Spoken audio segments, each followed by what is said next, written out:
Seria Regăsirea puterii interioare, cele 5 răni esențiale, rănile care ne conduc viața din umbră.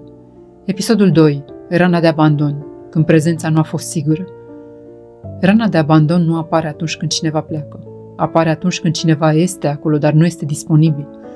Când prezența e imprevizibilă, când iubirea vine și pleacă, când apropierea nu este sigură.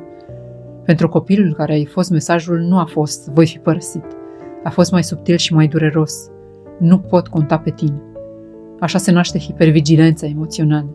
Starea în care sufletul nu se relaxează niciodată complet, în care așteptarea plecării devine fundalul vieții tale. Rana de abandon te învață să trăiești în anticipare, să simți înainte de a se întâmpla, să te agăzi de semne, să cauți dovezi că ești încă ales.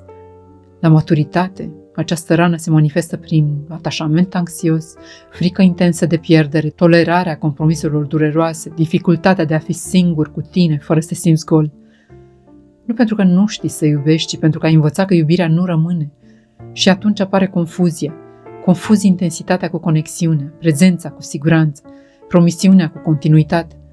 Rana de abandon te poate face să rămâi în relații în care nu mai ești văzut, doar pentru că plecarea ar reactiva o durere veche.